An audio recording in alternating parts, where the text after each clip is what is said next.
réel plaisir, mes téléspectateurs. Merci de toujours rester fidèles à ce programme. Ça fait débat sur les antennes de Télé 50. Nous sommes là, bien au rendez-vous après ce live, oui, ce direct suivi hier des États-Unis d'Amérique, l'entretien entre les chefs de l'État, oui, ce dîner des prières avec le président américain Donald Trump. Aujourd'hui, on va évoquer justement ces entretiens dans ce cadre purement sécuritaire où l'on s'attend effectivement à au retour de la paix, également au retrait du M23, la FCM23 aussi. D'aucuns estiment qu'il faille aussi dialoguer. On va aujourd'hui parler justement de ce rapprochement entre les États-Unis d'Amérique et la République démocratique du Congo. Les réactions fusent de partout. On a entendu le président rwandais également qui s'est exprimé quant à ceux. Et évidemment, on se pose la question aujourd'hui, Donald Trump, est-ce les minerais de la République démocratique du Congo qui l'intéressent vraiment ou aussi c'est la résolution de la crise sécuritaire définitive en République démocratique du Congo, plus précisément dans la partie est de la RDC. On va évoquer cette thématique ici sur ce plateau avec Maître Donald Kabasele qui nous a manqué la semaine dernière, cadre de l'UDPS. Bonjour et bienvenue à vous. Bonjour madame et bonjour à de millions de téléspectateurs qui vont devoir nous suivre. Je m'excuse pour la fois passée. Les embouteillages ne nous ont pas rendu la tâche facile. Nous avons également M. Jojo Sekimonio, professeur et membre de la diaspora. On le considère comme tel de la diaspora. Bonjour et bienvenue à vous. Bonjour, merci pour l'invitation. Ça fait longtemps, mais on est encore là. On vous a vu sur les réseaux sociaux, mais finalement, il a fouillé les plateaux des Télé 50. Bienvenue à vous. Ouch, ça fait mal. Monsieur Hubert, qui est juriste, plutôt maître Hubert Mpoutou, cadre de l'UDPS. Bonjour et bienvenue à vous. Bonjour Madame Botella, bonjour à tous les téléspectateurs de la télévision Télé 50 et bonjour à mes co-débatteurs et merci pour l'invitation.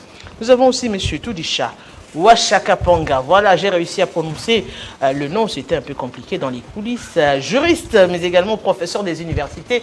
Bonjour et bienvenue à vous. Bonjour madame, c'est toujours, je l'ai dit la dernière fois, je le redis, c'est toujours un plaisir de venir à Télé 50 et 50 incontournable dans le monde des médias. Je pense à Jean-Marie Kassamba qui est l'un des intellectuels congolais qui a le plus marqué la scène politique et donc c'est toujours un grand plaisir que d'être invité et d'être avec vous. Aujourd'hui, parmi les journalistes les plus suivis en République démocratique du Congo, selon le dernier sondage, également l'émission Club 50, qui figure parmi les grandes émissions politiques suivies en République démocratique du Congo. À côté de cela, nous avons également notre confrère Christopher Ochoko, moi-même, Arlette Boutel avec Ça fait débat, qui aussi sont répertoriés parmi dans le top 10 des journalistes et émissions les plus suivies en République démocratique du Congo. Nous avons Maître Hubert, plutôt, mais Eric Bisselo, proche de Denis Mukwege, mais plutôt analyste politique. Bonjour. Analyste politique et avocat de surcroît, donc c'est un réel plaisir de vous retrouver et de partager ce plateau avec les estimés confrères et les compatriotes. Donc j'espère que si on va profiter de ce moment pour essayer de désamorcer la crise dans notre pays, la crise politique, c'est un sous-entend, entre intellectuels et membres du même science. Donc voilà, c'est un réel plaisir de participer à cette émission. C'est un réel plaisir également à vous, les téléspectateurs, oui, vous qui avez voté aussi pour ces émissions, pour nous, également pour les invités, parce qu'on le rappelle, la beauté et la grandeur de cette émission, c'est aussi les intervenants que vous êtes, avec la matière grise que vous apportez pour le bien-être de la population et surtout éveiller la conscience de la population en ce qui concerne les matières politiques. Aujourd'hui, nous revenons encore sur ce dossier purement politique, au-delà de l'accord de Washington. On voit que le lien se renforce de plus en plus entre la République démocratique du Congo et Washington. Hier encore, on a vu le président Félix Tshisekedi aux côtés du président Donald Trump, ce qui a suscité également énormément des réactions. Aujourd'hui, on peut se dire qu'à travers ce rapprochement, est-ce que c'est vrai qu'on parle d'intérêt, mais est-ce que ça peut permettre à la RDC de connaître un dénouement heureux en ce qui concerne la crise sécuritaire? La question, très bien, merci pour la parole. Écoutez, moi ce que j'aimerais d'abord, c'est essayer de faire quelque chose qu'on n'a jamais fait dans aucun plateau télé, c'est d'essayer de poser un cadre pour un débat public ou politique. Si je prends une pomme, disons verte, et que je la place au milieu de la table, nous pourrons débattre de tout, de la taille de la pomme, de sa forme, mais il y a une chose dont nous ne pourrons pas débattre, c'est la couleur de la pomme. Ce que je veux dire par là, c'est qu'il y a certaines choses qui sont évidentes et qui ne font pas débat. Donc je crois qu'avant de passer au débat, entendons-nous d'abord sur les choses qui ne font pas débat, les choses qui sont tellement évidentes qu'elles doivent être acceptées d'emblée. Et je vais proposer à mes co-débatteurs et à tous ceux qui nous suivent 3 idées forces qui, à mon sens, ne font pas débat. J'étais la semaine dernière en conférence à l'université orthodoxe et j'ai vu qu'effectivement tous ceux qui ont participé à ces réflexions politiques étaient d'accord sur le fait que les 3 idées forces que je vais vous présenter aujourd'hui ne font pas débat. Et si on arrive à s'entendre là-dessus, je pense qu'on pourra passer maintenant dans le fond du débat. Parce que, vous le dites, on voit bien, il y a quelque chose, un jour c'est ceci, un jour c'est cela. On a l'impression qu'on fait un débat sans vraiment savoir de quoi est-ce qu'il s'agit. La première idée force que je veux proposer aujourd'hui, c'est celle-ci, c'est que il a souvent été dit que l'élection de 2018 était un hold-up électoral. Et je veux dire ceci, c'est que en 2018, nous avons une révolution positive dont il nous faut aujourd'hui garder les acquis. Madame, la révolution de 2018, c'est la consécration des luttes de martyrs qui ont commencé depuis Kimpavita jusqu'à aujourd'hui. Je conclus, l'UDPS, le président Tshisekedi, qu'on aime ou pas, l'UDPS est le seul parti politique en RDC qui versait autant de sang de militants sur l'autel de l'international. Donc ça, je pense que c'est une idée force qui devrait tous nous réunir. Que l'on aime ou pas l'UDPS d'Etienne Tshisekedi, il y a un fait, il y a une évidence qui ne fait pas débat. Deuxième idée force que j'aimerais proposer pour essayer un peu d'installer un cadre riche au débat, c'est que la personne du président, de l'ex-président Joseph Kabila, qu'on aime ou qu'on n'aime pas, qui est-il? Il est le plus grand représentant des intérêts du Katanga. Et de ce fait, ne peut pas être exclu du débat public politique, à moins qu'il soit possible de diriger ce pays sans prendre en considération les desiderata des populations du Katanga, ce qui est impossible. La troisième idée forte sur laquelle nous devons tous nous entendre avant d'entrer dans des débats politiques, c'est que le Rwanda, qui est... alors un coup on nous dit c'est l'agresseur, un coup on nous dit que c'est un sorcier, ceci, cela. Je vais vous dire, il y a l'histoire avec un grand H majuscule, nous donne en sciences politiques et en relations internationales une belle leçon, c'est qu'en relations internationales, il n'y a ni ennemi ni amis, mais des intérêts stratégiques qui divergent ou qui convergent selon les réalités géopolitiques. Et c'est le travail des politiques de faire se rencontrer les intérêts qui divergent. On l'a vu avec la guerre froide entre l'Union soviétique et les États-Unis d'Amérique. Mais qu'est-ce qu'on a eu après? On a eu le dégel. Et aujourd'hui, on a une idylle entre ces deux puissances. Donc, qu'est-ce que je veux dire par là? C'est qu'il n'y a pas de position tranchée. C'est mon ennemi, je peux pas parler avec lui. Non. Il faut aujourd'hui, je pense, sortir de cette vision émotive et essayer d'aborder les faits politiques en ayant une réflexion qui soit logique et non pas émotive. Je conclus en disant ceci, le dialogue, j'en ai parlé dernièrement. Madame, le dialogue, je vous le règle en 3 points. 1, on ne sort pas de cette crise sans dialogue. Et je le dis, la République, elle est en train de brûler. Donc ça serait peut-être le moment de commencer à dialoguer. Il faut un dialogue. 2, j'entends à droite et à gauche qui doit participer, qui ne doit pas participer au dialogue. Pour moi, à mon sens, il y a 2 acteurs incontournables à ce dialogue. C'est les 2 partis politiques qui ont réussi à réunir autour d'eux toutes les ethnies de la RDC, le PPRD et l'UDPS. Donc pour moi, un dialogue où on n'aurait pas ces 2 acteurs principaux, que ce soit la personne du président Tshisekedi, je l'ai dit, et la personne du président Kabila, au-delà de toutes les réalités que l'on connaît sur le terrain, qui sont effectivement à s'en arracher les cheveux. Mais pour moi, si on n'a pas au moins ces 2 personnes-là dans ce dialogue, c'est inutile. 3e point, à mon sens, qui est extrêmement important pour que ce débat, ce dialogue puisse réussir, c'est l'objet du dialogue. Alors aujourd'hui, quel est le fond du problème? Vous avez parlé de l'accord de paix de Washington. Je l'ai dit la dernière fois ici, ce n'est pas un accord de paix historique, mais si on lit cet accord entre les lignes, il y a quelque chose de formidable qui nous dit. Qu'est-ce qui nous dit cet accord? L'accord de paix de Washington ne nous dit pas que l'ennemi de la RDC, c'est le Rwanda ou l'instrumentalisation du Rwanda par le M23. Ça, c'est un fait qui existe. Mais l'accord de paix insiste sur les richesses, la répartition des richesses. L'accord de paix nous dit que nous devons réorganiser nos espaces dans un sens, on dirait, dans un sens beaucoup plus logique. Et donc moi je pense que le dialogue, si on veut débattre sur la question du dialogue, doit viser essentiellement la nature de l'État. Et là, on touche, j'ai envie de dire, un peu à la boîte de Pandore. Je vois mon co-débatteur de droite qui commence à sourire, mais on touche un peu à la boîte de Pandore, c'est-à-dire, aujourd'hui, il faut parler des vraies questions, la modification de la Constitution, pour quel type d'État? On l'a vu, l'État unitaire centralisé, ça marche pas. Donc, il faut aujourd'hui, je pense, avoir une réflexion sur la nature de l'État. Quelle forme d'État? Est-ce qu'il faudrait aller vers un État confédéral, vers un État fédéral? Mais je crois que la vraie question, c'est pas une question de personne, c'est une question de système.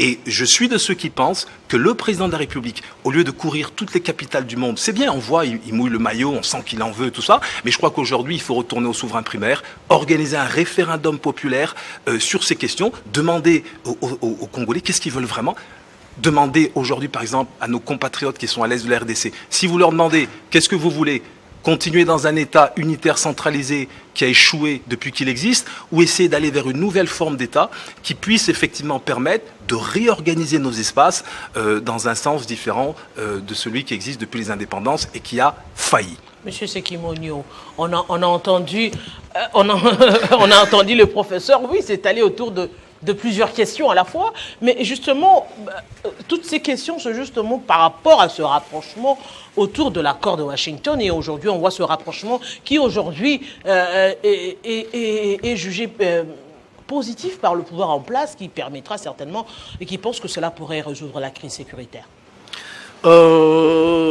C'était lent, hein. Tu m'as perdu un peu. Mais je veux dire, le problème qu'il existe aujourd'hui, moi je le vois d'une autre façon. Tu dis que s'il y a la pomme, on peut discuter de toutes sortes de la couleur. Je suis économiste, on peut discuter même de la couleur.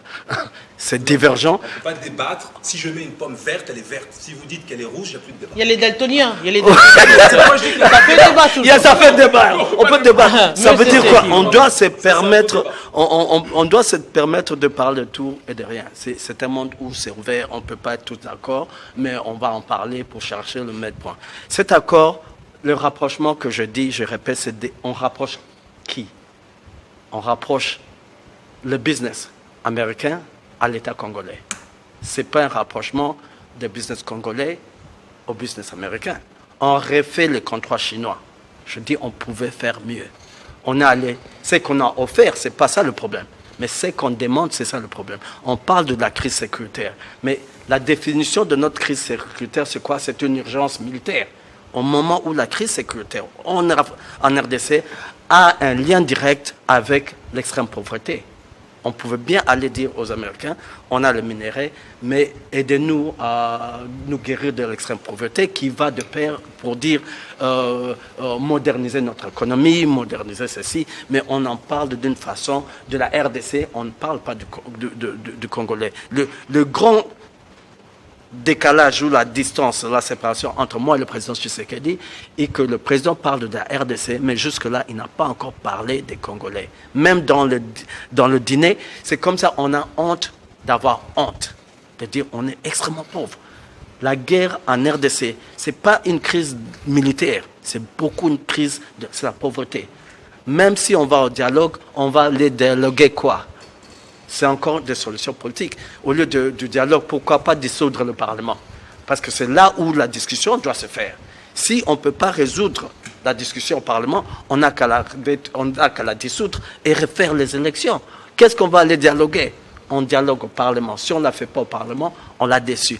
On l'a déçu. Le vrai problème qui existe en RDC, dont on ne parle pas, même dans les médias. Je suis venu au Congo, je suis rentré, ça fait 3 semaines. Jusque-là, personne ne parle du fait qu'on a été classé le pays où il y a la plus grande concentration de l'extrême pauvreté. L'opposition n'en parle pas.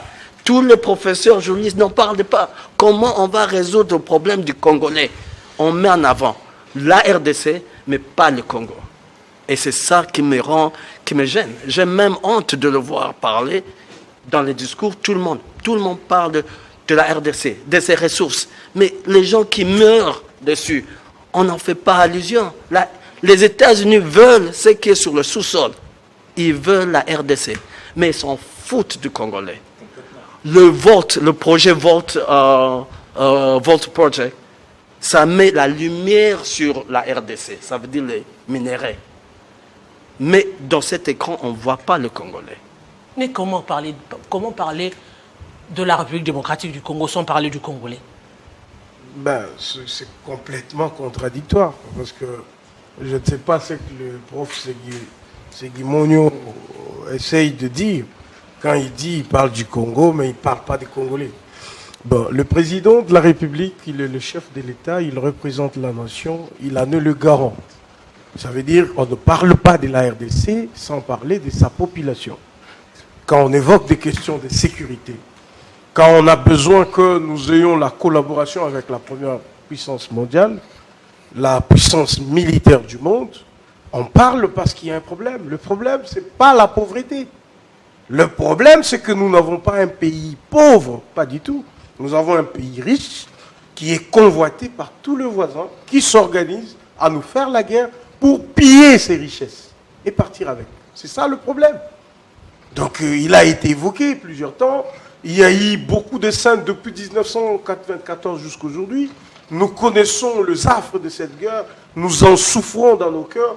Il y a plus de 10 millions de personnes qui sont parties. Donc la question elle est beaucoup plus importante qu'il ne faut pas la prendre à la légère. Dire, c'est un problème de faim. Non, pas du tout. Parce que ce rebelle, surtout le plus grand qui est en face de nous, Kagame, il a eu à coopérer avec le pouvoir actuel. On se mit d'accord sur un certain nombre de deals à faire ensemble. Mais on a compris que lui, ses visées étaient expansionnistes. Il n'avait aucune envie de discuter, de faire des choses à la normale. Il avait besoin de piller et d'occuper nos terres. C'est ça.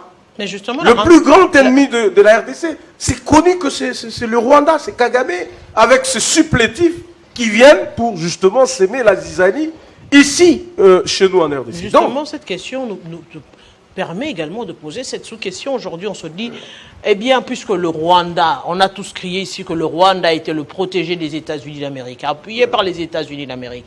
Aujourd'hui, on voit ce rapprochement entre le président congolais et Donald Trump, notamment entre la RDC et les États-Unis d'Amérique, qui a même permis au président Paul Kagame de sortir de son silence pour parler de la RDC aujourd'hui, du président congolais comme le chouchou de la communauté internationale.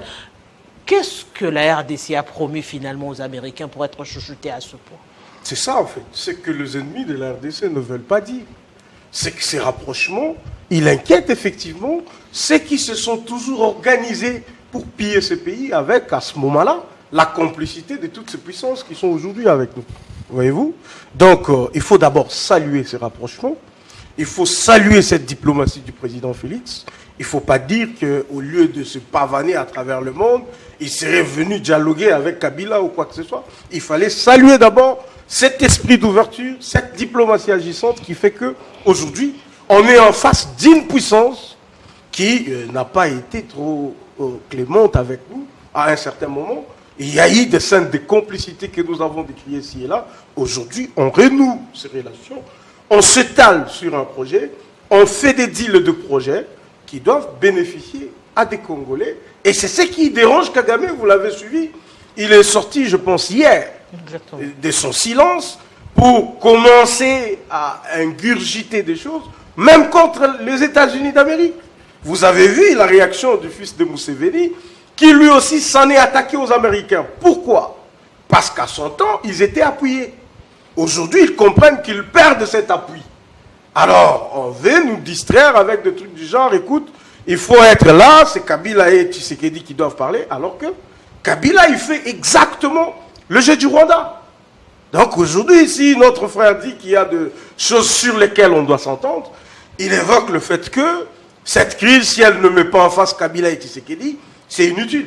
Mais alors, c'est qu'il ne sait pas que pendant que Kabila était président de la République, il y a eu cette crise. Il y a eu cette crise fomentée par le Rwanda.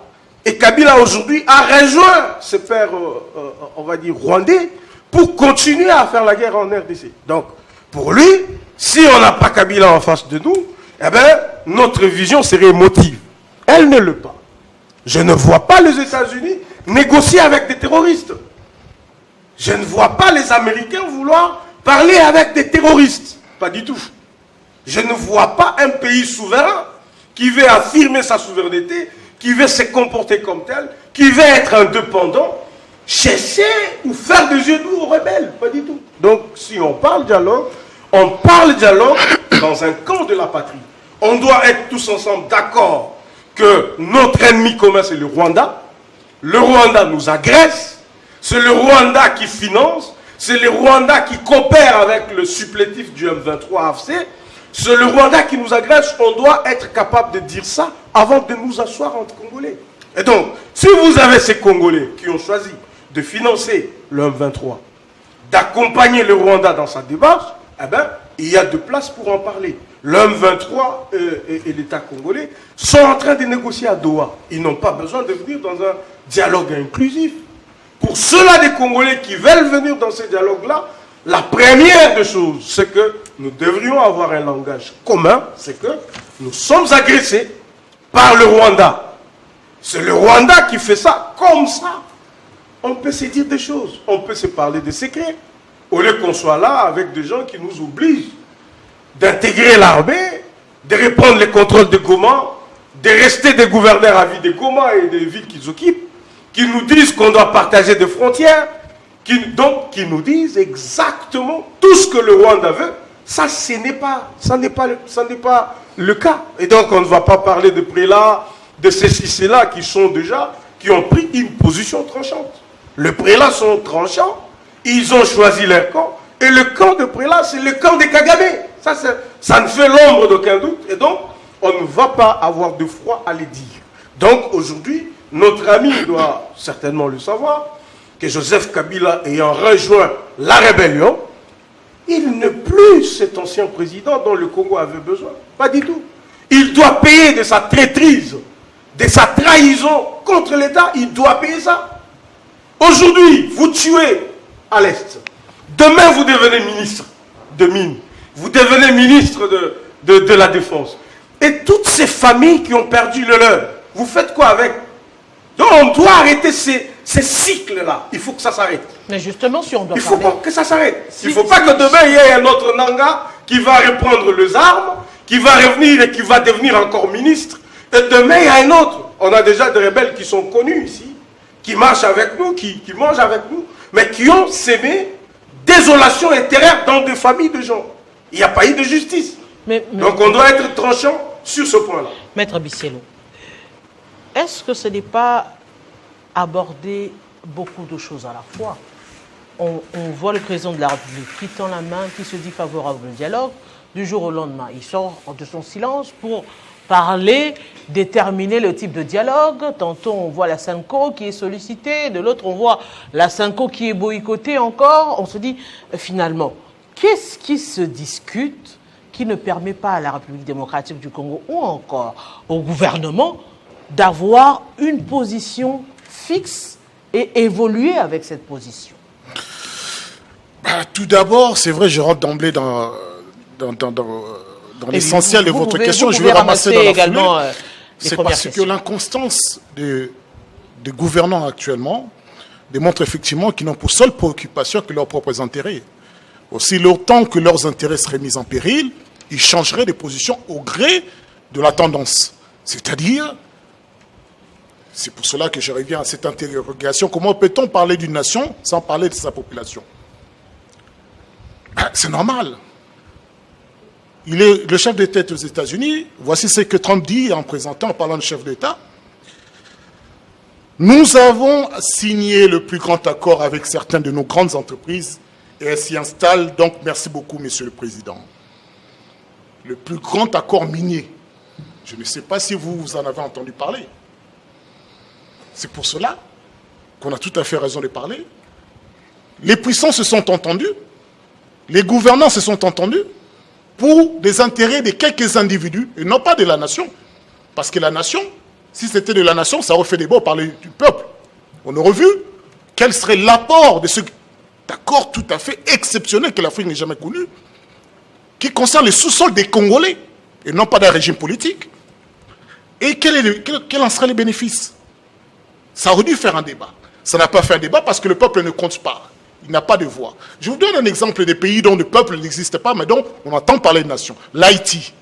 L'Haïti a produit des intellectuels. Mais l'Haïti est prise en otage par des groupes armés. Comme la République démocratique du Congo. J'aime bien l'hypocrisie de l'UDPS. C'est l'UDPS qui a donné effectivement, quand vous dites faire couler le sang, non. Il a envoyé à l'abattoir à la mort un certain grand nombre. Je ne suis pas tout à fait d'accord. Mais je vous laisse continuer. C'est votre liberté. Oui, je vous laisse continuer. Parce que on regarde, depuis l'existence de l'UDPS, moi je ne me souviens pas que les étudiants qui soient partis manifester du temps de Mobutu étaient partis avec des cartes de l'UDPS. Non, ils étaient partis avec un idéal. Parce qu'on avait besoin de participer d'un leader pour aller vers un combat. Pas en tant que membre de l'UDPS, mais en tant que citoyen qui voulait partir vers une démocratie. Donc, l'UDPS s'est servi de ces gens-là pour dire « allez servir mon intérêt ». Donc, il a envoyé à la mort un certain grand nombre de Congolais. C'est vrai, c'est le seul parti qui a envoyé autant de morts à l'abattoir, ça pour ses propres intérêts. De deux, circonscrire le sénateur à vie, l'ancien président de la République au Katanga, c'est une erreur monumentale, même pas politique. Parce que lui-même, durant son règne, il n'a jamais fait du favoritisme au Katanga. Il a été le chef d'État de toute la nation. Même à certains moments, il a été même attaqué de son propre camp. Parce qu'on dit tu nous délaisses. Oui, parce qu'il était le père de la nation et non pas d'une région. Et moi, je crois qu'il faut rendre à César ce qui appartient à César. Maître Kabasele qui nous dit avec grande éloquence que le rebelle de l'autre côté, qui était leur frère d'hier, qui s'appelle Paul Kagame, est un idiot parfait, c'était quelqu'un de méchant. Non, c'est un chef d'État, ce rebelle. Un chef d'État bizarrement respecté dans le monde, même par certains panafricanistes. Parce que pourquoi? Il met en avant sa nation. Il fait développer sa nation. Qu'importe ce que vous direz sur lui, c'est le résultat qui compte. Et le Rwanda d'aujourd'hui se souviendra de Paul Kagame, celui qui a amené la paix, qui a amené ce pays qui n'a quasiment pas de richesse vers le développement. C'est ce que nous attendions de ce gouvernement, de ces hommes politiques qui sont arrivés au pouvoir avec rien, mais qui sont devenus multimilliardaires. Ce qui nous tue aujourd'hui, ce qui nous rend pauvres, c'est la kleptocratie. Ce n'est pas des accords miniers, c'est le vol opéré par les opérateurs économiques, politiques, qui sont actuellement au pouvoir. Ces milliards de dollars qui disparaissent comme ça, dont on avait fait procès aux anciens dirigeants du pays en disant que voilà, ils utilisaient des cartes passe-partout, ils utilisaient des milliards pour leurs femmes, mais eux, ils en font pareil. Et cet argent qui disparaît des caisses sociales, qui disparaît du trésor public, ben, ça nous appauvrit.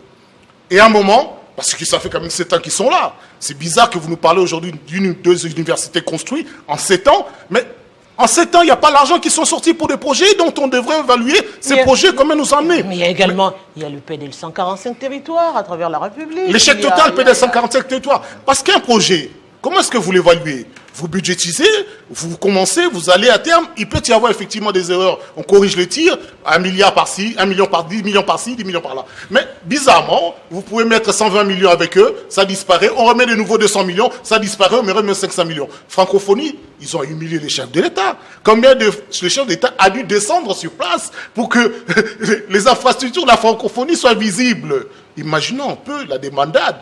Quelle honte! C'est-à-dire que tous ces ministres ne servent à rien, tous ces DG ne servent à rien. Donc, la position de la République démocratique du Congo actuellement, quand vous nous parlez effectivement du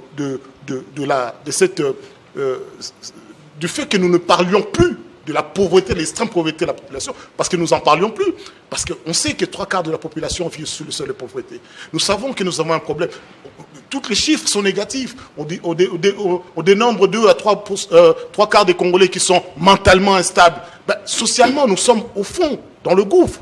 Mais c'est parce qu'on ne laisse pas cette population respirer. La Kinshasa en est l'exemple le plus parlant, le plus éloquent. Vous voyez à quel point la pluie d'avant-hier nous a démontré à quel point nous sommes négligés, maltraités, humiliés. Mais cela dit, ce sont les mêmes qui viendront nous parler hier, qui viendront nous dire que non, tout va bien, le gouvernement travaille, tout va bien, le chef d'État fait son travail. Mais c'est la faute à Bumba Bumba, c'est qui? S'il ne fait partie de leur camp, de leur pouvoir, et de l'expression la plus parfaite, de la prolongation du chef d'État. Mais je dirais aujourd'hui,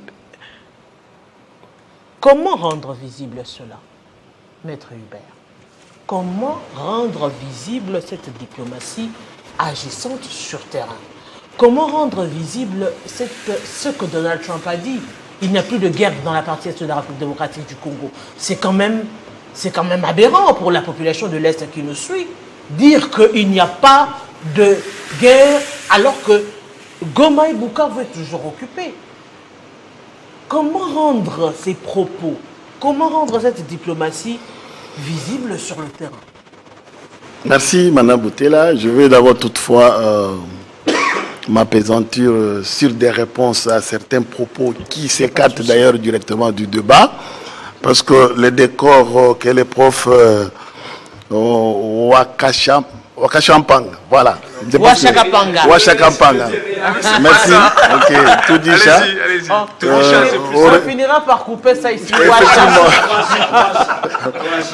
Alors, le décor planté nous a écartés principalement du débat pour lequel nous sommes là. Le décor fait débat. Oui, ne fait pas débat, malheureusement, parce que dans sa parole également, dans son narratif, surtout celui du prof Soki Moyo, je pense qu'on a l'idée comme quoi on défend l'indéfendable. Parce que il est vrai que nous tous ici, nous sommes Congolais, sous réserve que quelqu'un me dise le contraire. Déjà, appartenir dans une même famille signifie principalement avoir un même père ou avoir une même mère ou alors avoir des cousins et des cousines d'une même famille. Pour les cas sous examen, il s'agit des Congolais sur la table du débat. On débat sur quoi? Parce que les débats qui nous amènent ici, c'est parce que notre pays est en guerre. Exactement. Il faut d'abord identifier, nous sommes en guerre contre qui? C'est la question où beaucoup de mes co-débatteurs sont en train de fuir. Parce que le président de la République a dit, nous devons être d'accord sur un point, c'est de désigner d'abord, nous faisons la guerre contre qui? Le débat de ces jours m'étonne que des professeurs d'université font l'allégeance à l'agresseur. Non. Ou on peut réagir. Permettez. Après lui, ce sera permettez. C'est moi. Ah bah oui. La différence avec un avocat et un professeur d'université de droit est que l'avocat est capable, même quand on l'insulte, il garde son calme jusqu'à répondre quand on lui donnera la parole. Voilà. Donc, à ce niveau, j'aurais souhaité que les professeurs qui sont par devant nous désignent d'abord les problèmes, c'est quoi? Parce que aller identifier les problèmes de la pauvreté, comme le prof Sokimoyo l'a dit, c'est pour dire que le Rwanda ou M. Kagame vient résoudre les problèmes de pauvreté au Congo. Je pense non. Identifier les problèmes d'agression aujourd'hui, comme les problèmes que Kisekedi ne prend pas en compte, le problème des Congolais, comme le prof Tudisha est en train d'évoquer, je pense que c'est se tromper et c'est désorienter tous les téléspectateurs qui nous suivent. Parce que même ceux qui sont en dehors de notre pays s'étonnent que ce soit les Congolais sur un débat où nous n'avons pas un ennemi commun, comme nous sommes ici là. Il est impossible qu'ensemble on se mette d'accord que l'ennemi d'abord c'est tel, comme nous l'avons vu dans la résolution 2773.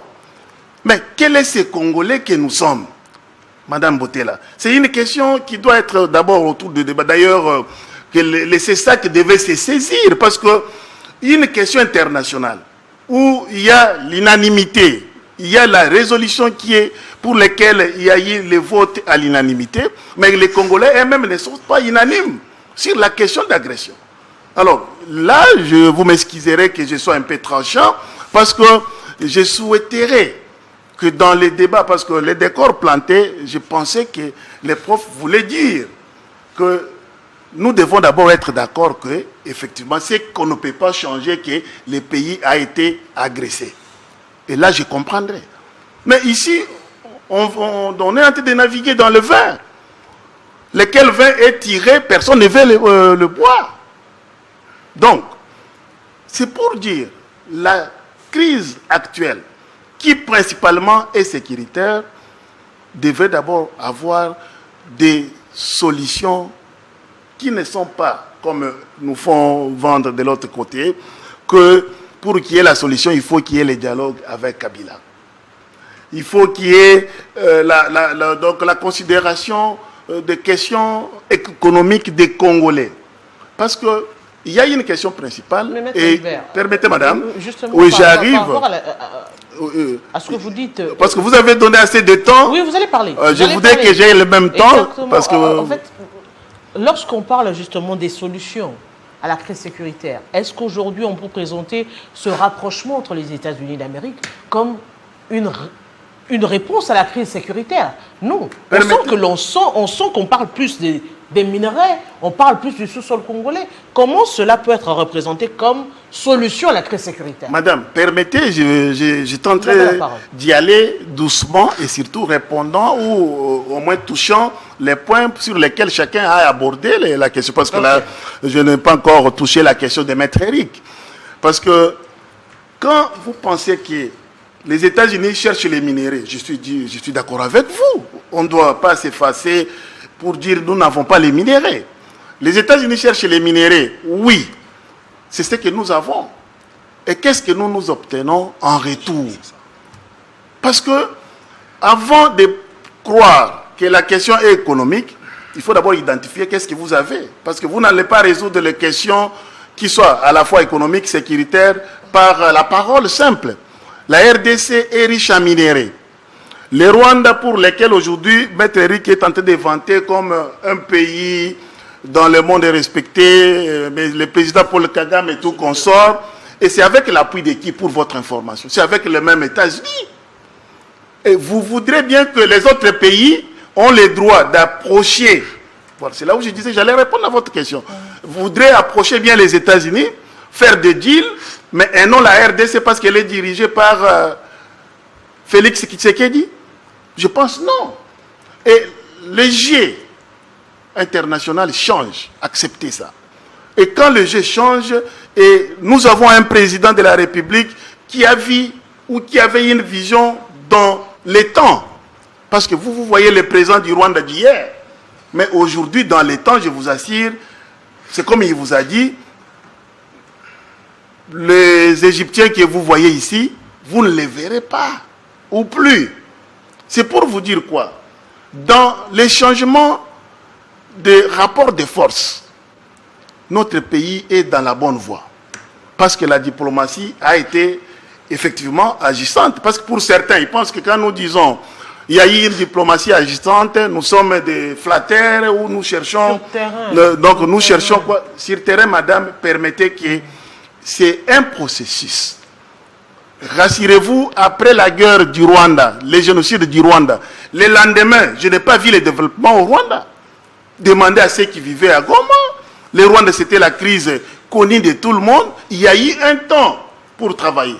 Et c'est pour cela que je vous dis, acceptez que les accords dans lesquels nous sommes plongés, ce sont des accords bénéfiques pour la RDC. La RDC ne peut pas vendre les armes vers les États-Unis. Mais les États-Unis ont des usines, parce que vous avez dit, il y a l'urgence militaire. Les États-Unis ont des usines de fabrication d'armes. Et bien nous avons les minéraux qui sont recherchés dans le monde pour la fabrication de tout ce qui est nécessaire à la vie, à la fois technologique et aussi sécuritaire. C'est dans le sens que je vous dis qu'avant d'aborder la question sur le plan économique, il faut être en paix. Et le président voit très loin, parce que la personne la plus informée dans ce pays, elle est uniquement le président de la République. Non seulement informé pour ce qu'il y a eu hier, informé pour ce qu'il y a aujourd'hui et ce qu'il y aura demain. La question pour laquelle moi je me bats, surtout avec la vulgarisation de l'accord de Washington, c'est de dire la vérité aux Congolais. Les Congolais ont besoin de la vérité. Mais malheureusement, tous les scientifiques que nous avons viennent pour des raisons politiques. Parce que je m'étonnerais, vous allez m'excuser, prof, le cœur humain a toujours un côté penchant. Dieu vous dit dans sa Bible, vous n'êtes pas ni chaud, ni froid, et je vous vomirai. Alors je ne pense pas qu'aujourd'hui vous allez nous dire, vous n'êtes pas de la majorité, vous n'êtes pas de l'opposition, mais votre parole désigne qui vous êtes. Donc, pour les journalistes comme madame, c'est déjà vous identifier si vous êtes de quel côté. Mais déjà, là, à mon point de vue, je pense que vous abordez la question d'une façon erronée. dans le sens de nuire surtout à tous les efforts que la République est en train de mettre en marche afin de retrouver non seulement la solution au problème du Congo et au problème du Congolais. Comment ça va venir? Dans l'accord dont il est question, nous avons en échange les ressources que nous avons. C'est là où je vous ai dit, nous ne sommes pas fabricants d'armes. Ceux qui ont le pétrole, nous avons vu l'Ukraine vendre le pétrole. Nous avons vu l'Iran vendre le pétrole. Nous avons vu des pays autant qui échangent ce qu'ils ont comme richesse des ressources. Et pour la RDC, en tant que pays scandalement géologique, comme ça a été dit, et nous avons des minéraux, et nous avons un citoyen qui est le président de la République, qui représente la nation et qui assure le bon fonctionnement des institutions, effectivement, et il n'y a que lui qui peut parler de la RDC. Répondant à la question, permettez, oui. Cette vérité, Parlons. on échange les minéraux contre quoi? C'est ça. C'est ça, la Madame, C'est ça le deal. permettez, je vous ai dit, peut-être vous n'écoutez pas. Je vous ai Contre dit, les armes. Non, je vous ai dit, je n'ai pas parlé contre les armes. Je vous ai dit, rien. maître Eric, rien. permettez, prof, soyez tranquille, vous aurez la parole au moment opportun, et vous allez soit répondre, ou alors... Maître Eric vous dit ceci. Le Rwanda, c'est un pays tellement respectueux parce qu'il y a eu la paix, il y a eu l'évolution économique et tout consort. Mais le Rwanda, à chaque année, célèbre ou commémore les génocides. C'est-à-dire c'est un pays où les gens ont eu peur à un certain moment d'y aller parce qu'il y avait les génocides. Mais pour terminer les génocides, pour arriver au développement, les Rwandais ont vendu, nous sommes un pays vulnérable. Nous sommes un pays qui a les minéraux, lesquels minéraux sont extraits au Congo. Le président vous a dit, une fois, dans une conférence, les minéraux pour lesquels les Rwandais nous volent, les vendent chez les multinationales. Nous voulons traiter égal à égal avec ces multinationales, afin que nous obtenions ce que les Rwandais vendaient comme pays producteur alors qu'il n'y en a pas de mines au Rwanda. En échange, c'est là où nous avons dit la paix. Parce que le même accord vous dit que les Rwandais doivent retirer ses militaires, bien sûr, parce que nous avons l'appui des partenaires. Lesquels partenaires? Principalement les États-Unis. Et les États-Unis pèsera de tout son poids, afin que le Rwanda non seulement retire ses militaires, et aussi cesse l'appui au mouvement du M23. Mais justement, M. Toudisha, professeur, si on doit revenir sur cette... La réponse reste... La question reste pendante. On échange les minéraux contre quoi en République démocratique? Merci, madame, parce que votre question, elle est centrale. Et vous aurez remarqué une chose. Personne n'y a répondu. Il vient de faire un très beau développement, il n'y a pas répondu. Moi, j'aimerais d'abord ramasser un peu ce qui vient d'être dit, parce que ça s'en Dans le temps. Oui, dans le temps, ça s'en arracher les cheveux. D'abord, je ne peux pas vous laisser dire que les 5000 jeunes qui se sont sacrifiés en 2011 pour que ce pays ait une passation de pouvoir pacifique. À l'époque, entre parenthèses, je travaillais à l'intendance de l'UDPS sous l'autorité Jacquemin Chabani et Jean Simulumba. Et donc, l'indépendance, c'est là où on ramenait les cadavres des militants. Et j'en ai vu de toutes les couleurs. Donc, je ne peux pas vous laisser dire que, devant les Congolais qui nous suivent, que les jeunes qui ont sacrifié leur vie, 5000, eh bien ils l'ont fait parce que ils auraient été bêtes, on les aurait appuyés, ils l'ont fait pousser, hein, ils l'ont pas fait de leur propre chef. Je suis pas d'accord avec ça, mais ça c'est un autre débat. Pour revenir sur la question, alors il a utilisé un mot qui m'embête un peu, d'autant plus qu'il est juriste, et un juriste jauge les mots qu'il utilise. Allégeance au Rwanda. Est-ce que quelqu'un dans ce plateau ou chez lui dans le salon m'a entendu faire l'allégeance du Rwanda? Je crois qu'il faut aujourd'hui dans ce pays apprendre à écouter ceux qui pensent contrairement à vous. Et je l'ai dit, Vous dites que le Rwanda est un pays ennemi agresseur. Effectivement, ça c'est la rhétorique, etc., etc. Moi, qu'est-ce que je dis? J'ai dit que l'histoire, la grande histoire, nous enseigne qu'en relations internationales, on va mettre de côté les émotions. Voilà, tout ce qui compte, c'est les intérêts stratégiques. Et c'est, comme elle le dit très bien, c'est les résultats. Revenons rapidement sur l'accord de paix de Washington. Alors, j'ai mon frère ici aussi sur la droite. J'aimerais, s'il vous plaît, soulever ici une incohérence. En 2011, j'ouvre une parenthèse, donc on était à l'intendance, les policiers du régime venaient nous tirer dessus à balles réelles, il fallait sortir en catimini pour aller se cacher dans la maison du vieux qui était juste à côté, et là, je tombe sur Étienne Tshisekedi, les doigts de pied en éventail sur une chaise, et je me suis dit, mais d'où lui venait ce calme? Et après réflexion, 2 mots, continuité, cohérence. Aujourd'hui, on n'a plus ça. Il n'y a pas de continuité. Il n'y a pas de cohérence. Et je vais vous le démontrer tout de suite. Notre frère ici nous dit... Maître Kabasele, excusez-moi, nous dit... le Rwanda, alors, il a fait un développement de 5 minutes. Pendant 5 minutes, c'était seulement le Rwanda, mauvais, méchant, etc., etc. J'accepte. Acceptez également que l'Amérique arme, finance le Rwanda depuis maintenant que ce pays depuis que Kagame a pris le pouvoir. Donc si vous dites que le Rwanda est mauvais, j'accepte, j'entends.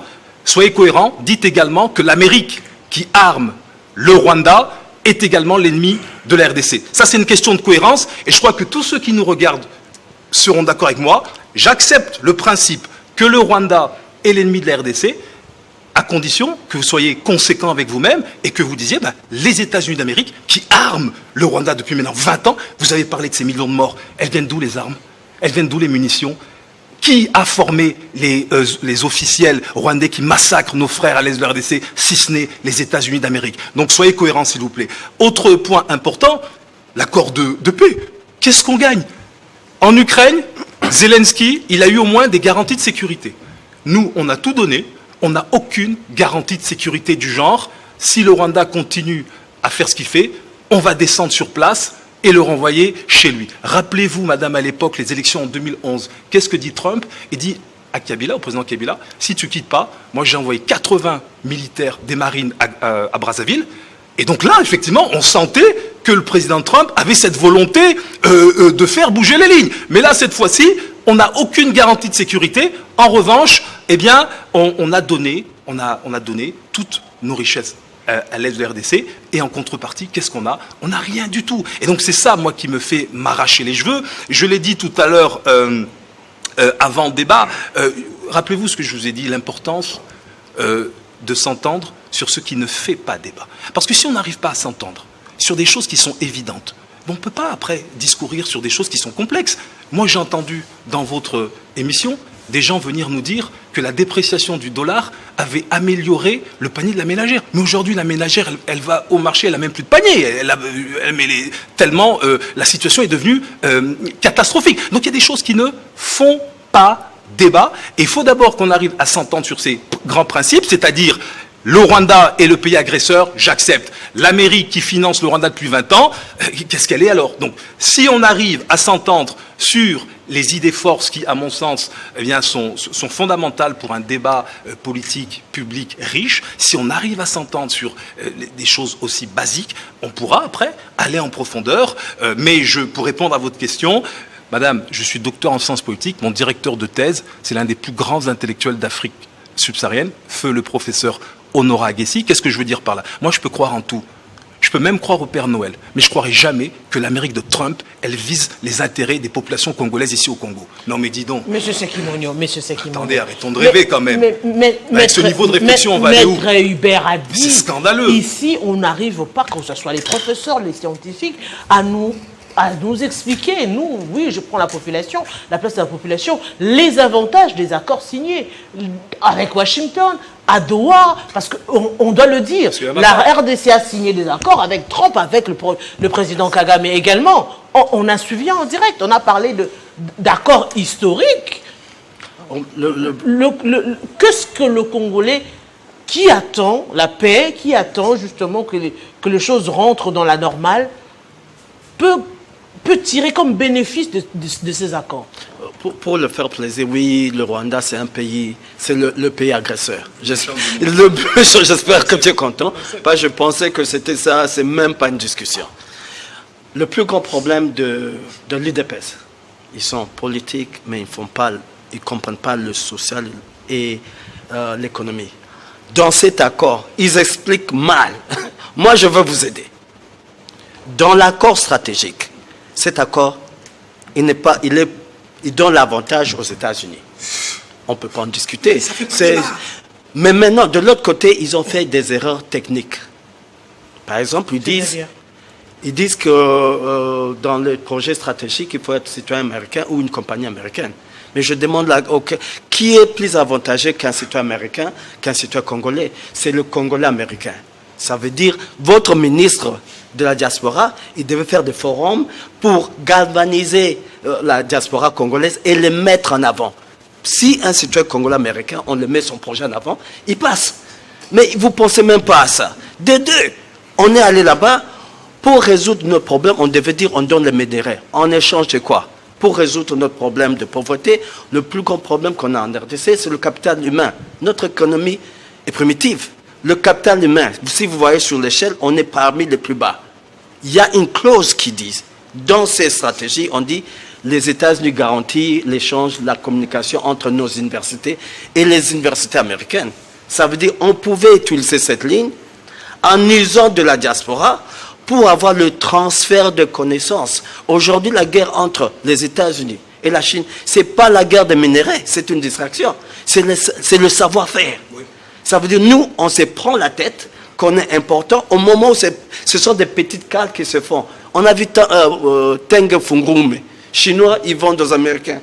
Glencore décide de vendre 40% sans nous dire. Ça veut dire, c'est nous, c'est notre problème, c'est l'UDPS qui est politique. Ils sont vraiment, pendant cette année, Tshisekedi, bon en politique. Il a pu casser FCC, il a pu ceci. Mais sur le plan socio-économique, idéologiquement, il est nul, si je peux exagérer les termes. Ils ne savent pas même parler politique économique. Le peuple d'abord, c'est quoi? Ça fait 7 ans que je dis, augmenter le SMIC. Ils ne le font pas. Ça veut dire quoi? Oui, c'est revu, mais ça devait être chaque année qu'on devait ajuster. On parle du PIB, mais on ne parle pas de quoi? Le taux de chômage. On ne sait même pas combien de gens existent en RDC. La paix, vous parlez de la paix, Tshisekedi a trouvé cette paix, soi-disant en RDC. Mais qu'est-ce qu'on en a fait? La paix, je vous dis, je suis allé à l'UDPS et tout le monde, je leur ai dit, il faut un plan Marshall économique pour l'Est. Il y a une pauvreté primitive. C'est un milieu où il est plus facile de trouver quelqu'un pour tuer pour un rien du tout. On devait développer pour l'Est la même chose qu'ici au Bandundu, il y a le Mobondo. C'est une crise économique qu'on pouvait laisser la science économique résoudre le problème. Mais ils veulent faire la politique, la propagande. Sans qu'on ne respecte pas la science, c'est rien. Tant qu'on ne définit pas la crise sécuritaire en termes économiques, on ne va pas les résoudre. Et ce n'est pas les États-Unis qui vont venir nous résoudre. Vous savez pourquoi? Qui a parlé l'année passée au breakfast? Vous savez qui a pris le discours? Vous savez qui on a chouchouté l'année passée? Vous ne savez pas? Paul Kagame. Paul Kagame est fâché parce qu'on ne l'aime plus, on l'aime l'autre. Ça veut dire qu'on s'est donné nos intérêts, on la met dans les caprices des États-Unis. L'année prochaine, ils peuvent encore appeler Kagame et nous chasser.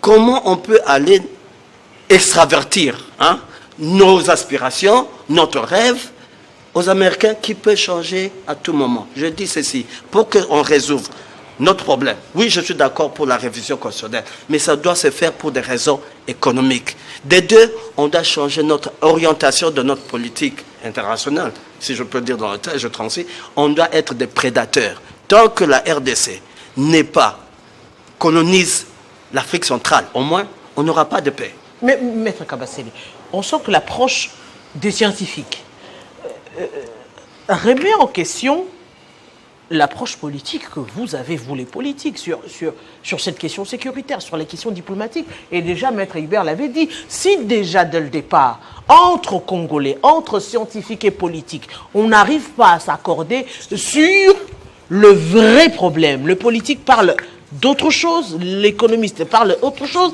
On sent que finalement, on se dit, est-ce qu'il ne faille pas finalement revenir à ce dialogue que réclament les politiques et qu'on sort question de donner un cadre bien défini, comme le disait le professeur Toudicha, un cadre bien défini des choses pour que déjà dès le départ, le Congolais sache le problème, il est comment et on pourra le résoudre comment. Comment le résoudre si les scientifiques qui sont présentés comme des scientifiques détournent l'opinion sur la réalité qui est en face? Vous avez le confrère maître Eric, vous avez le professeur Toudicha, vous avez le professeur Stegimodio, qui essayent de vous dire qu'il faut un dialogue, que c'est inutile d'aller aux États-Unis, que ce n'est pas important de pactiser avec les États-Unis. C'est ça la synthèse.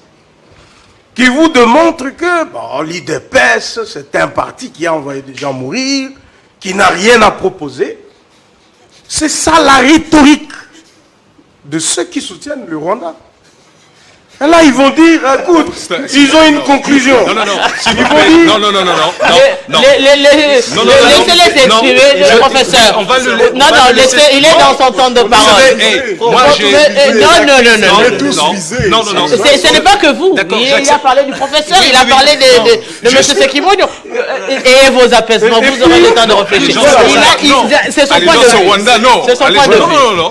Allégeance au Rwanda, non. La preuve, c'est que le prof qui venait de parler tout à l'heure, il vous a démontré que s'il n'y a pas Kabila en face de Tshisekedi, c'est inutile. Mais c'est clair.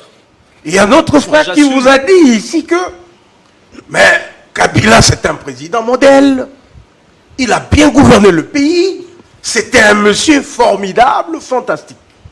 Mais vous présentez justement les deux personnes comme des scientifiques.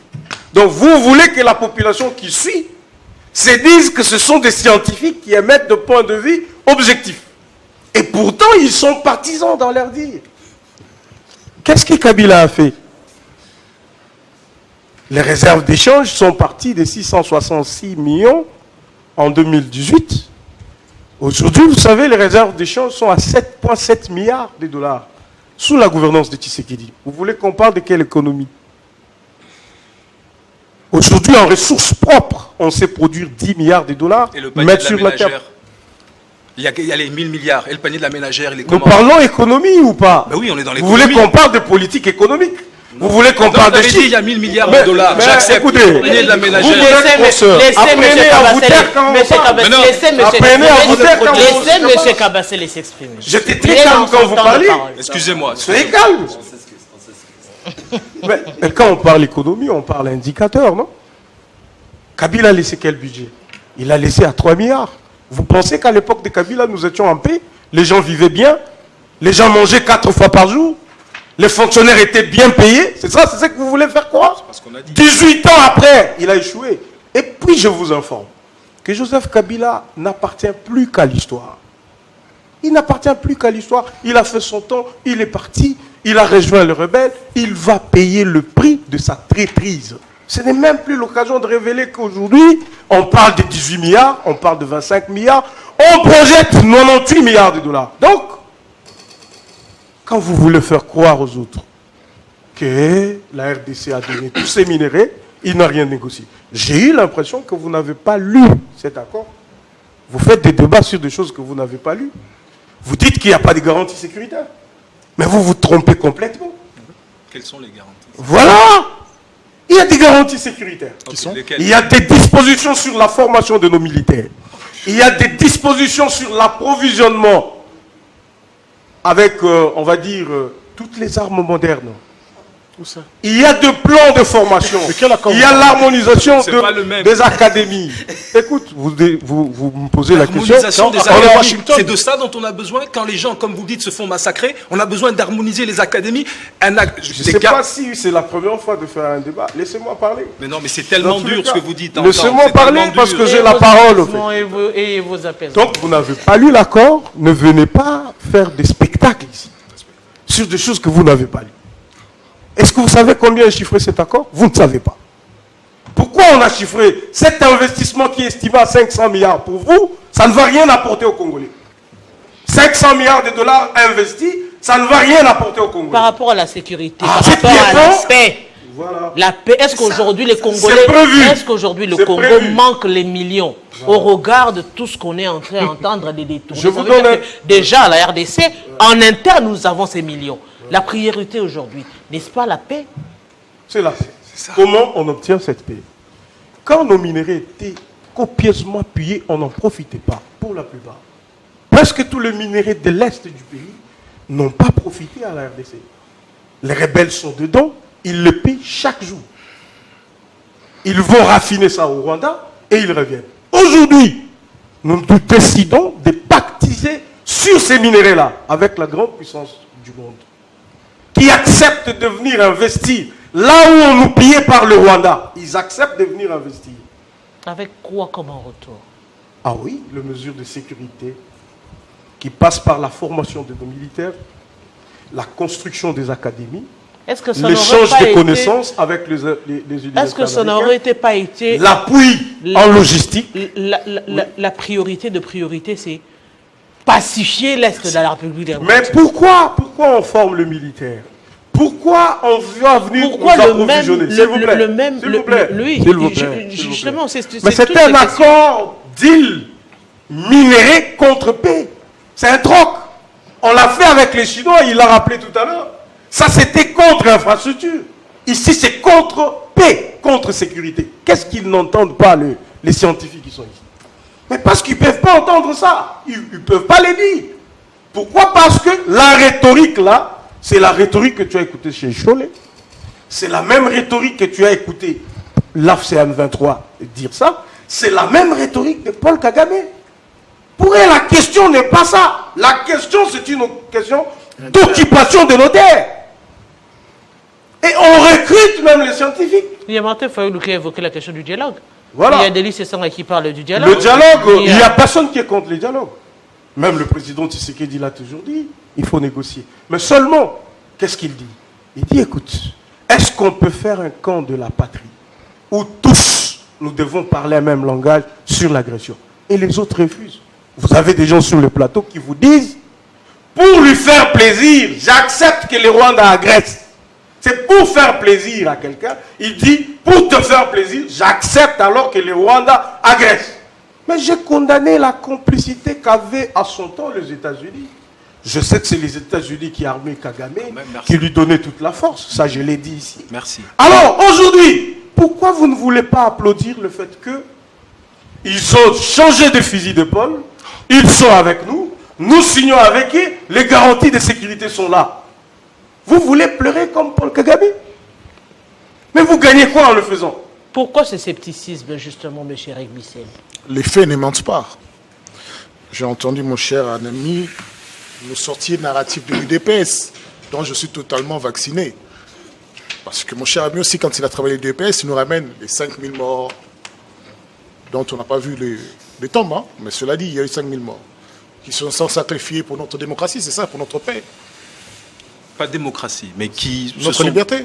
Qui se sont sacrifiés parce qu'ils Pour avaient un que les idéal. pour Un que idéal, les c'était Contre nous le ayons- régime, que ce contre pays- le Oui, régime, contre le régime, voilà. pour que nous ayons cette UDPS-là. pas pour qu'on ait cette UDPS-là. Bah si, c'est l'UDPS qui est au pouvoir. Non, quand ils sont Donc, sacrifiés. c'est-à-dire, vous qualifiez qu'ils se sont inutilement sacrifiés. Non, c'est pas ce Pour que je dis. voir ces résultats-là. Donc, je dis que le résultat ne correspond pas à l'idéal qu'ils C'est avaient pour ça que je dis lorsqu'ils bien naïf. faisaient ils leur étaient lutte. Bien Voilà. naïf. Amoureux du pays. Bien non. naïf. Amoureux du pays. Non, ils étaient manipulés par ceux qui avaient des visées, comme Maître Kabasele. Nous sommes arrivés, nous nous asseyons, le peuple d'abord passe après. C'est ça le narratif. C'est pas. Ah non, attendez, laissez-moi résoudre, pardon.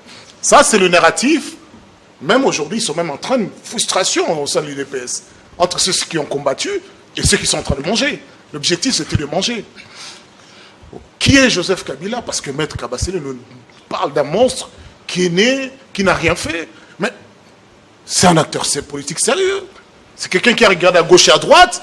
Il a vu que vous méritiez le pouvoir, il vous a donné le pouvoir. C'est Kabouya qui l'a dit, votre secrétaire général. Chibanda, qui était l'un des piliers de l'UDPS, l'a qualifié de quelqu'un de méthodique, de sérieux, d'intelligent. Vous vous dites aujourd'hui que non, c'est un idiot. Qui, à son époque, on a mobilisé 4 milliards de dollars. Aujourd'hui, vous en mobilisez 16. Parlons économie. Vous savez ce que c'est qu'une inflation? Vous savez ce que c'est qu'un taux d'échange? 4 milliards de l'époque, ça vaut combien aujourd'hui? Vos 16 milliards. Vos 16 milliards, qu'est-ce que vous en faites? Parce que lui, avec 4 milliards, il construisait les choses. Mais vous en faites quoi de vos 16 milliards? Cela dit, vous parlez comme si vous avez fait des efforts spécifiques pour mériter ces entrées d'argent. Non, c'est le code minier de Joseph Kabila. Dites-moi les réformes que vous avez faites.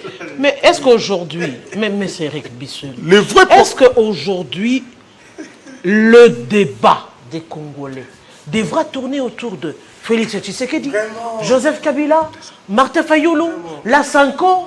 Est-ce qu'aujourd'hui, le Congolais ne peut pas se regarder en face et se dire que nous avons un problème sérieux? Nous avons un problème sérieux. C'est parce qu'ils ne veulent pas entendre une certaine vérité. Nous, on parle de dialogue, lui, il parle de négociation. Mais ils sont déjà en négociation avec la FCLM 23. Ce n'est pas un dialogue, ça. Nous, le dialogue vise à ce que, justement, nous puissions nous dire des vérités. Vous avez lamentablement échoué. En termes de démocratie, tolérez, s'il vous plaît. Liberté d'expression, développement, gestion du pays. Vous avez lamentablement échoué. L'armée est plus qu'à genoux. Aujourd'hui, ces jeunesses qui sont aujourd'hui envoyées comme de la chair à canon méritent un peu plus de temps que ça pour devenir l'armée de demain. Pour être capable de faire face à une armée aguerrie qui est en train aujourd'hui de décider de prendre une telle connue, ils les prennent. Vous avez une réalité. Vous parlez effectivement de nous indexer, Paul Kagame. Nous sommes d'accord. Le Rwanda joue un rôle majeur néfaste à l'Est. Mais ce n'est pas le Rwanda avec le Rwanda que vous êtes en train de parler à Doha. Avec les Congolais.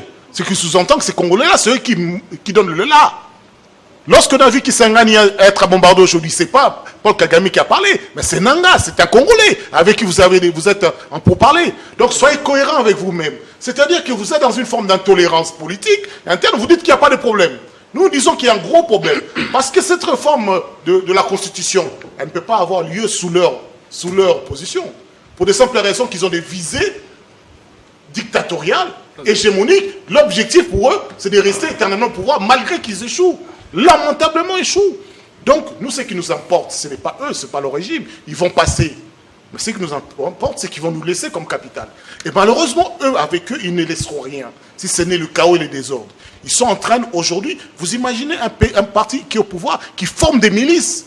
Qui forme des milices, s'il vous plaît. En 21e siècle. Quelle milice?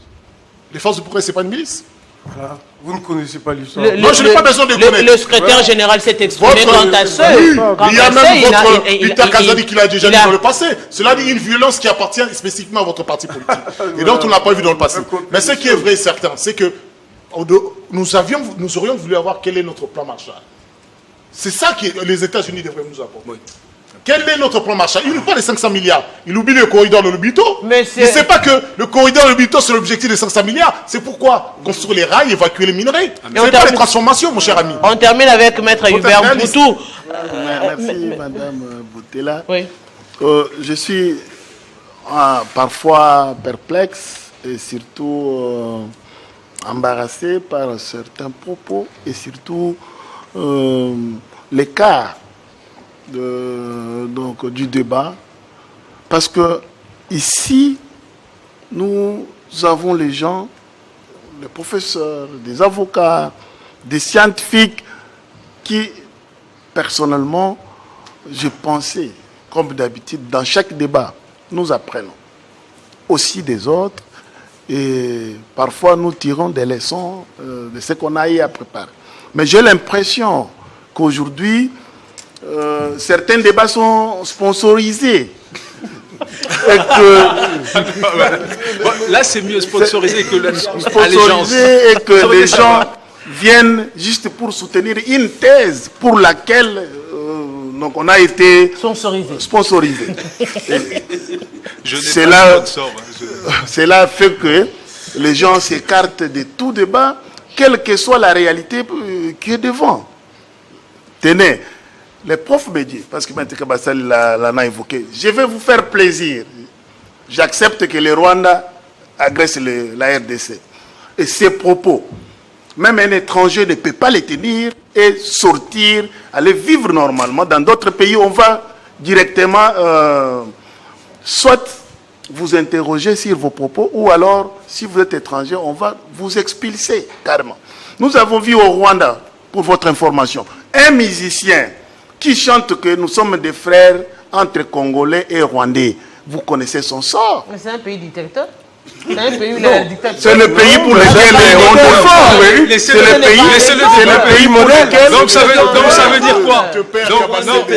Vous avez la monsieur Donc ça veut dire c'est Maître Hubert qui a la parole. Donc ça veut dire quoi? Ça veut dire qu'on doit Je protège Maître Hubert, il a la parole, il va conclure. Donc ça veut dire qu'on doit seulement dire les choses qui vous plaisent. Il est dans son temps de Et si parole. on dit des choses qui sont contraires à ce que vous pensez, c'est qu'on est rwandais. Vous me prenez 5 minutes. La réflexion, elle vole pas me au prenez vent. 5 minutes. Dès qu'on dit S'il vous quelque plaît, chose pour le pays s'il vous qui plaît, est positif, professeur Toudisha. mais qui est différent de ce que vous pensez, c'est qu'on est rwandais. Madame Et il va même plus loin, c'est qu'à la sortie de l'émission... Vous êtes en train de prendre notre temps de C'est la parole. victimisation. Qui a dit ça? Non. Qui a dit ça sur le plateau? Non, S'il vous plaît, professeur c'est pas ce que j'ai C'est votre Kabasele. jeu de la Maître victimisation. Kabasele, cher laissez professeur. Maître Hubert terminer. Maître Hubert, professeur, non, s'il vous Maître plaît. Hubert, je termine. Cher Oui, je professeur. termine. Maître Hubert, Je suis pour Laissez-le terminer. j'ai grandi, Laissez-le s'il vous plaît. Permettez. Oui, Laissez-le je termine. terminer. Bon, Laissez-le je termine. terminer. J'ai grandi dans Permettez. l'ombre de Vous géants. n'avez pas la parole, laissez-moi finir mon propos. Soyez apaisé, Non, professeur. non. Et vos apaisements. Et surtout, c'est un plateau de je vous débat. appelle C'est la professeur. première fois que Vous voyez, le prof participe. cette au débat. considération que j'ai pour vous J'ai en fait tant des que grands professeur pourrait permettre que vous ayez un peu quand même de réserve, permettez. Parce que lorsque quelqu'un a la parole, et ça je ne vous apprendrai pas, parce que quand vous enseignez, aucun étudiant ne peut prendre la parole. C'est une sans- insulte quand Permettez, vous dites que je fais l'allégeance du Rwanda dans mon pays. Vous avez déjà répondu. Et je ne vous laisse pas m'insulter. Là, vous sortez du débat. Là, vous sortez du débat. Vous aviez Non, déjà Maître répondu Non, non, à la non. question. Permettez, L'allégeance du professeur. Rwanda, non, mais dis donc. Oh, là, je comprends plus. Concluez dans votre... Voilà, dans parce que votre j'ai logique. 5 minutes qui ont Oui. été violées de l'autre côté et je dois les récupérer. Alors, je disais, Oui, prof, oui, la réalisation nous fait signe. Concluez. que les dialogues dont vous parlez vis-à-vis avec M. Kabila, les profs Sekimonyo, qui dit c'est un problème économique. Je me pose la question. Si M. Kabila en prenant les armes, c'est vais parce parler que... de Kabila. Permettez. Je ne vais pas parler de... Non, je n'a donne pas un parlé de exemple. Kabila. Non, mais Permettez, laissez-moi. Ça fait des amalgames. Nous sommes dans un débat. Non, Permettez, s'il vous plaît. professeur. Mais c'est un débat. Ça, c'est pas débat. Mais écoutez, je dois réfléchir librement. Je ne veux pas avoir peur de vous parce que vous êtes en face de moi. Donc permettez. Laissez-le terminer, laissez-le conclure, s'il vous plaît. Je pense que nous parlons ici de la crise sécuritaire, n'est-ce pas? La crise sécuritaire, il y a les gens qui ont pris les armes et que vous défendez que c'est une question économique, que la pauvreté qui pousse les gens à prendre les armes, c'est ça. Et ces gens sont identifiés. Il y a M. Nang qui réclame des carrés miniers. Est-ce que pensez-vous Avec quelqu'un massacre qui... des députés. Permettez. Vous comprenez bien. Permettez. Bon, cela dit, sortez des groupes armés. Alors, Il y en a qui étaient... non. Non, Maître Eric, quand on parle de ceux qui ont rejoint, il n'y a pas mais que c'est eux. groupes armés. Il n'y a pas que... Les voisins, Il n'y a Maître pas que Eric, M. Nanga. Laissez M. Maître Gaillard, Eric, M. les Balanki voisins qui était commettent avec, le qui est au Rwanda. pouvoir, qui Il est fait parti. quoi? Donc, mais vous voyez oui, que concluez. le débat est intéressant. Ça ne me dérange pas. Mais c'est intéressant. Mais vous voyez ce que je vous ai dit. Ce que je vous ai dit en laissez-le introduction. conclure, s'il vous plaît. On est je en vais train de conclure. conclure, oui. Parce que Maître Eric dit Concluez. Kabila a laissé la loi, la loi, les codes miniers, tout ça. Mais je voudrais lui rappeler que la loi est impersonnelle. On ne peut pas aujourd'hui C'est une loi nous de la dire c'est une République. loi de tel De ou la ceci. République. Et là, pour un avocat, je me réserve. Mais pour conclure, ce que nous disons ici, ça a des répercussions sur la population. Et je suis de ceux qui pensent, quelle que soit l'appartenance que nous devons avoir, mais le pays ici est gouverné. La loi ou la constitution reconnaît à un fils qui est Félix Antoine Tshisekedi Tshilombo, président de la République. Et sur ces points, nous devons tous reconnaître qu'il y a les dirigeants dans ces pays. Mais quand quelqu'un voudrait méconnaître cela, et c'est la violation des lois de la République. C'est pour conclure. Permettez. Je ne comprends pas là. Oui, Là, je comprends pour pas. vous dire, Le dernier mot. tout acte posé Oui. par ces représentants de ces pays sont dans la forme et les fonds prévus par la Constitution et les lois de la République. Je vous dis grand merci. Pour dire que Très ouvert. aujourd'hui, nous avons l'accord de Washington. Attendez, d'ici demain, on va se retrouver ici devant le débat et je vais vous montrer, voici, et vous n'aurez plus quoi dire parce que les retombées sont énormes. Oui, j'ai fini. Les retombées sont énormes parce que les retombées sont énormes. Je dis sincèrement grand merci. S'il n'y avait pas les retombées, je rappelle que vous êtes Paul Kagame, oui, j'ai fini, madame. J'ai fini. Je voulais rappeler les Paul Kagame que nous avons connus. Monsieur Sekimonio, professeur, Tudisha, grand merci. Nous sommes arrivés à la fin. Nous avons largement épuisé. Grand merci à l'équipe technique pour nous avoir accordé ce moment de plus pour ça fait débat. Vous avez compris que le sujet continue à faire débat et comme on le dit ici sur ce plateau, on évoque des sujets sans tabou avec beaucoup de patriotisme, également avec ce souci de voir avancer la République démocratique du Congo dans un état de paix et de sécurité. Nous disons grand merci et certainement on va se retrouver la semaine prochaine avec vous et moi les téléspectateurs à la même heure sur la même chaîne. D'ici là, portez-vous bien.